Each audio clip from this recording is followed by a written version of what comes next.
नमस्कार साथियों, उत्कर्ष engineers classes के YouTube चैनल में आपका स्वागत है। मैं खेमेंद्र आपका स्वागत करता हूं। उम्मीद करता हूं कि आपकी तैयारी बहुत ही बेहतर तरीके से चल रही होगी।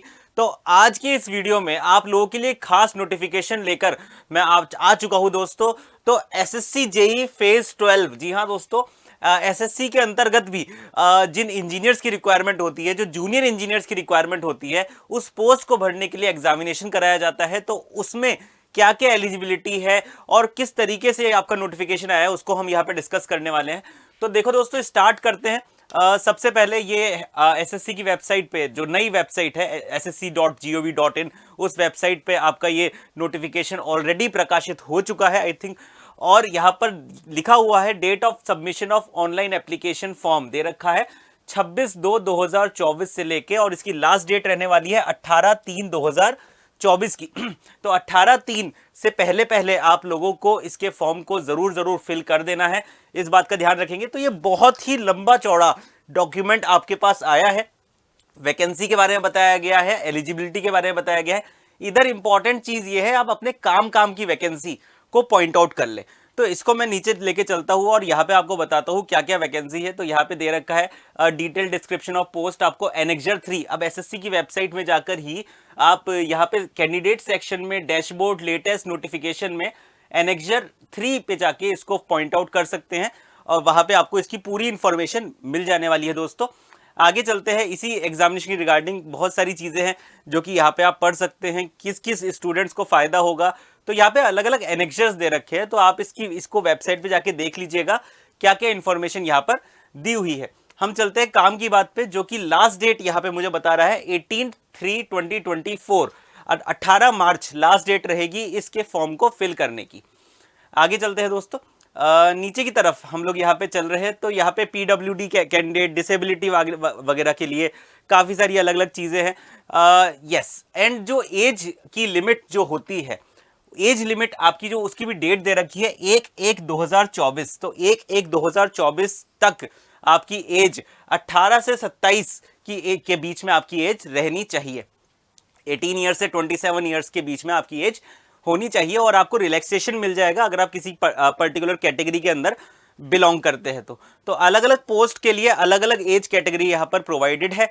एंड अच्छा, इसमें सिर्फ जेई नहीं है, इसमें बहुत सारी वैकेंसीज है जो कि यहाँ पे कवर होती है। तो यहाँ पर इंपॉर्टेंट ये है कि आप पॉइंट आउट कर ले कि आपके काम की वैकेंसी कौन सी है। सिमिलरली यहाँ पे खास साफ तौर पे दे रखा है कि इतना इतना आपको रिलैक्सेशन मिल जाएगा, आप पर्टिकुलर कैटेगरी के अंदर बिलोंग करते हैं तो। नेक्स्ट चलते हैं दोस्तों नीचे की तरफ।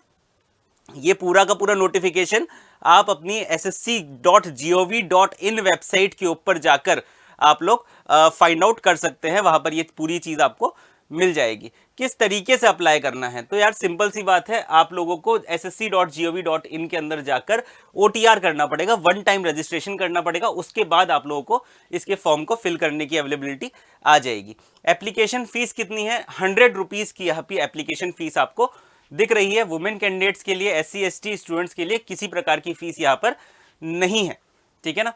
आगे की तरफ चलते हैं। अच्छा हाँ, यहाँ पे एक और इंपॉर्टेंट चीज है, विंडो फॉर एप्लीकेशन करेक्शन। मान लीजिए आपसे किसी तरीके से गलती हो जाती है एप्लीकेशन फॉर्म को फिल करने में, तो 22 से 24 मार्च के बीच में आप उसको सुधार सकते हैं, उसको करेक्शन कर सकते हैं।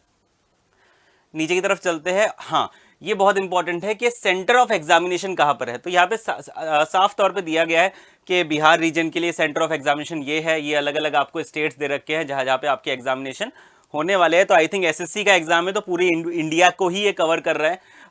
एग्जामिनेशन सेंटर्स की बात करी जाए तो ये बहुत इंपॉर्टेंट है। स्कीम ऑफ एग्जामिनेशन के क्या किस तरीके का आपका पेपर होगा। देखो ना, पोस्ट तो जूनियर इंजीनियर की है, लेकिन यहां पर जितने भी पेपर्स होंगे ये नॉन टेक्निकल ही होने वाले हैं। जैसे कि आप देख सकते हैं, जनरल इंटेलिजेंस के 25 क्वेश्चन रहेंगे 50 मार्क्स के, जनरल अवेयरनेस के 25 क्वेश्चन रहेंगे 50 मार्क्स के, क्वांटिटेटिव एप्टीट्यूड के 25 क्वेश्चन 50 मार्क्स के, और इंग्लिश के 25 क्वेश्चन 50 मार्क्स के।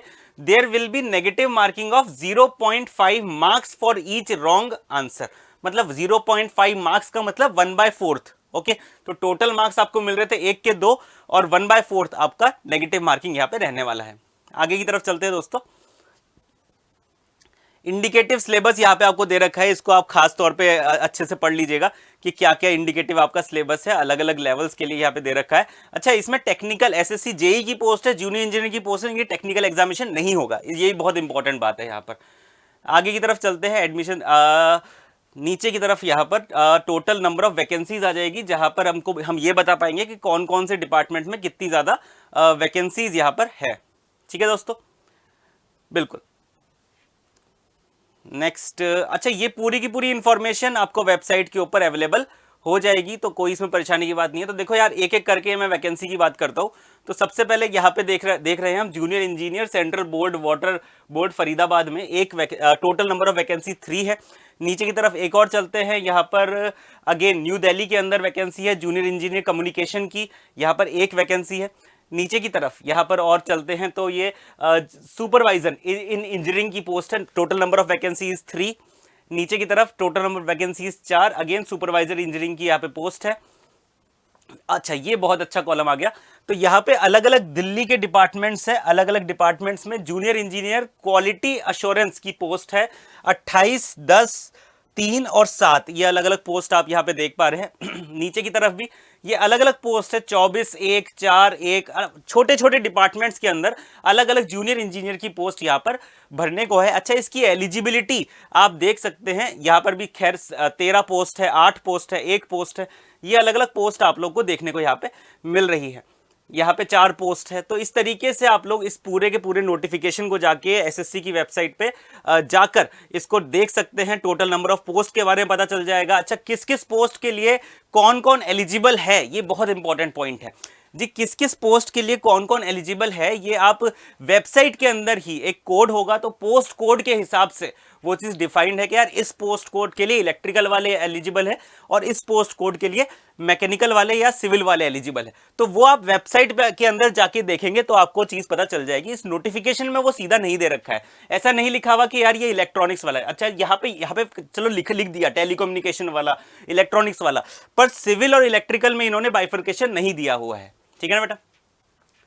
फाइनली जूनियर इंजीनियर कम्युनिकेशन, तो इलेक्ट्रॉनिक्स वाले बच्चों के लिए भी जिन्होंने बीटेक इलेक्ट्रॉनिक्स से करी है, वहां पे आपकी वैकेंसी यहां पर मिल जाती है। तो टोटल नंबर ऑफ वैकेंसी तो बहुत सारी है, तो इसको आप जरूर देख लीजिएगा। What is my purpose is to आपको बताना कि यहां पर वैकेंसी निकली है। कई सारे स्टूडेंट्स को तो पता ही नहीं चला होगा कि इस तरीके की वैकेंसी निकली जिसमें वो एलिजिबल है।